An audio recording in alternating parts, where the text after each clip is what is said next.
বনে বাস করত একটি শিয়াল। সে ছিল খুবই অলস। সে কোনো ধরনের কাজকর্ম করতো না। সে সারাদিন বড় জঙ্গলে ঘুরে বেড়াতো।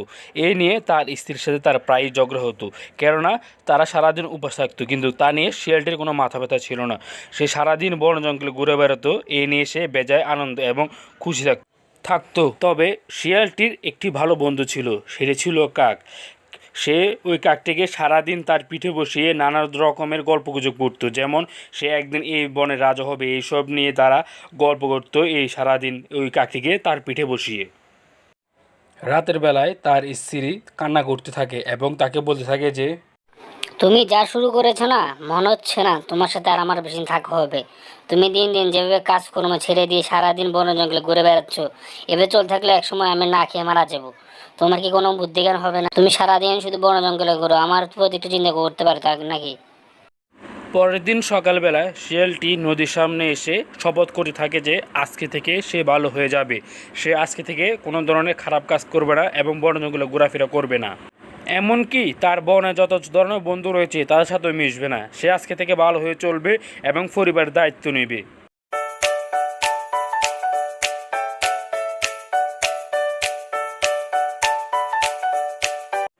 শিয়ালটি ছিল একটি পণ্ডিত। সে ছিল পড়ালেখায় খুবই পারদর্শী।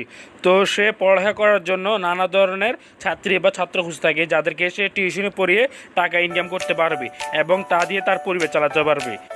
সেই জন্য শিয়াল পণ্ডিত তার বাইকটি নিয়ে বড় জঙ্গলে ঘুরতে থাকে তার টিউশনি করার জন্য, ছাত্রছাত্রী জোগাড় করার জন্য, এবং সে তা পেয়েও যায়। শিয়াল পণ্ডিত এবং বাচ্চাদের মা কথা বলতে থাকে। তখনই শিয়াল পণ্ডিত বলতে থাকে যে সে তাদের বাচ্চাকে পড়াবে, এতে কোনো সমস্যা নেই, কিন্তু তাকে প্রত্যেক মাসে 5 তারিখের ভিতরে তাকে টাকা দিয়ে দিতে হবে এবং সে একজন খুবই ভালো মাস্টার, তাকে নিয়ে কোনো ধরনের চিন্তা করতে হবে না। সে তাদের বাচ্চাদেরকে ঠিকমতো পড়াশোনা করিয়ে দেবে এবং ভালো মানের উচ্চশিক্ষায় শিক্ষিত করে দেবে। যা শুনে ওই শিয়ালদের মা খুবই খুশি হয় এবং তাকে টাকা দেওয়ার জন্য রাজি হয়। পরের দিন সকালে যথারীতি শিয়াল পণ্ডিত তার বাচ্চাদেরকে পড়ানোর জন্য দ্রুত তার বাইকটি নিয়ে রওনা দেয় বনের উদ্দেশ্যে, যাতে করে সে দ্রুত বুঝতে পারে।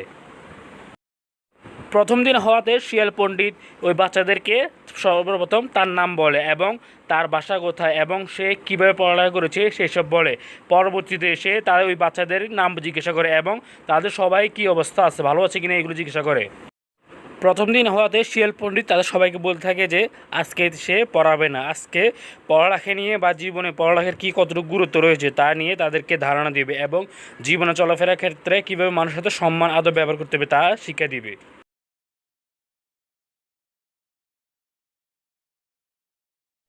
যথারীতি নিয়মে 1 ঘন্টা হওয়ার পর শিয়াল পণ্ডিত তাই ওই বাচ্চাদেরকে বলতে থাকে যে আজকের মতো এ পর্যন্তই, কালকে তোমরা সবাই ঠিক টাইমে এসে পড়বে এবং কালকে থেকে পড়ানো শুরু হবে। আজকের মতো বিদায়, আল্লাহ হাফেজ, সবাই ভালো থাকবে। যথারীতি আজকেও শিয়াল পণ্ডিত তার বাইকটি নিয়ে রওনা দেয় ওই টিউশনের বাচ্চাদেরকে পড়ানোর জন্য।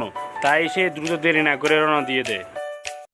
আজকে শিয়াল পণ্ডিত এসে দেখে যে তার আগে বাচ্চারা এসে বসে রয়েছে এবং তা থেকে সে খুবই খুশি হয় এবং তাদেরকে বলতে থাকে যে তোমাদের পড়ালেখার আগ্রহ দেখে আমি খুবই আনন্দ পাই, ধন্যবাদ তোমাদেরকে এত আগে আসার জন্য।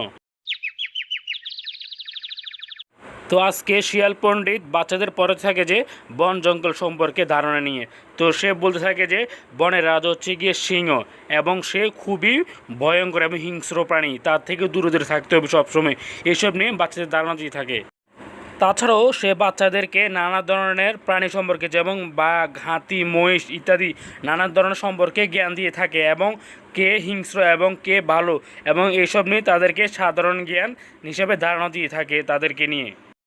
তাছাড়াও তিনি পড়াতে থাকেন যে বাচ্চাদেরকে কিভাবে আদর করতে হবে এবং বড়দের কিভাবে সম্মান করতে হবে এবং এসব বিষয় নিয়ে তিনি ধারণা দেন এবং বলেন যে বনে যে কোনো ধরনের পশু দেখলে বড় তাদেরকে সম্মান দিয়ে কথা বলতে হবে।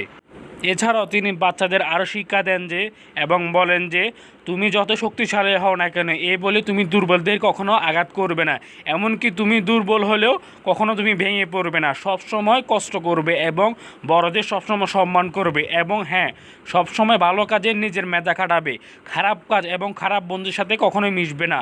বনে যত ধরনের খারাপ পশু পাখি থাকুক না কেন তাদের সাথে কখনোই মিশবে না। হ্যাঁ, এবং বড়দের সাথে তোমাদের মা বাবাকে সবসময় সালাম দিবে এবং তাদের শ্রদ্ধা করবে।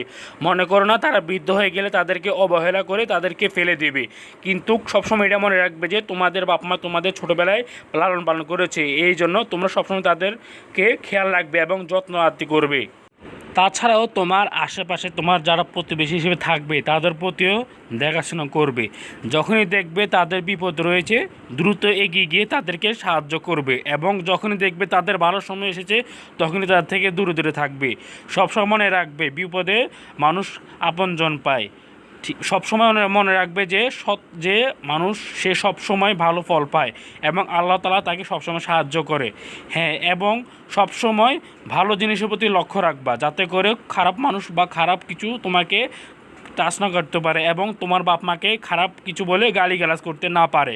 সবসময় এই মাথা চিন্তা এইসব বিষয় নিয়ে চিন্তা করবা এবং সবসময় ভালো রাস্তায় চলবা এবং বনে জঙ্গলে সবসময় সতর্ক থাকবা, যাতে করে কোনো ধরনের বিপদ আপদ হলে নিজেকে আত্মরক্ষা হিসেবে রক্ষা করতে পারো। এইসব বিষয় ধারণা রাখবে। তো আজকে এতটুকুই, ভালো থাকবে সবাই। আল্লাহ হাফেজ।